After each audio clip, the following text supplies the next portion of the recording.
বাংলাদেশ ক্রিকেটের ইতিহাসে যুক্ত হলো নতুন এক গৌরবগাথা। বিশ্ব ক্রিকেটের অন্যতম পরাশক্তি অস্ট্রেলিয়াকে হারিয়ে প্রথমবারের মতো ওয়ানডে সিরিজ জয়ের ইতিহাস গড়ল টাইগাররা। আজ মিরপুরের শেরেবাংলা জাতীয় ক্রিকেট স্টেডিয়ামে অনুষ্ঠিত দ্বিতীয় ওয়ানডেতে 5 উইকেটের দাপুটে জয় তুলে নিয়ে এক ম্যাচ হাতে রেখেই সিরিজ নিজেদের করে নেয় বাংলাদেশ।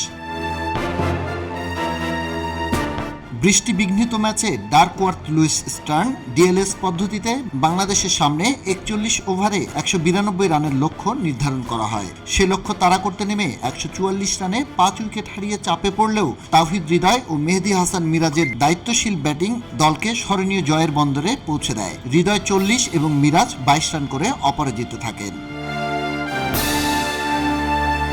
এর আগে টসে জিতে ব্যাট করতে নেমে টাইগারদের বোলিং তোপে 0 রানে 3 উইকেট হারিয়ে চাপে পড়ে অস্ট্রেলিয়া। বৃষ্টি বিঘ্নিত ম্যাচে 42 ওভারে 8 উইকেটে 187 রানে ইনিংস শেষ হয় তাদের। সফরকারীদের হয়ে মার্নাস লাবুসেন 55 এবং জেভিয়ার বার্টলেট 52 রান করেন। বাংলাদেশের হয়ে তাসকিন আহমেদ ও মুস্তাফিজুর রহমান 3টি করে উইকেট শিকার করেন। জবাবে ব্যাট করতে নেমে 0 রানেই তানজিদ হাসানের উইকেট হারালেও সৌম্য সরকার ও অধিনায়ক নাজমুল হোসেন শান্তর জুটিতে প্রাথমিক ধাক্কা সামাল দেয় বাংলাদেশ।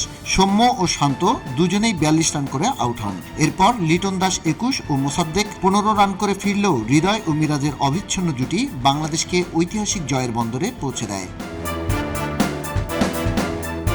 এই জয়ের মাধ্যমে বহুদিনের অপেক্ষার অবসান ঘটিয়ে প্রথমবারের মতো ওয়ানডে সিরিজে অস্ট্রেলিয়াকে হারানোর স্বাদ পেল টাইগাররা, যার মাধ্যমে বাংলাদেশের ক্রিকেট ইতিহাসে লেখা হলো নতুন এক অধ্যায়।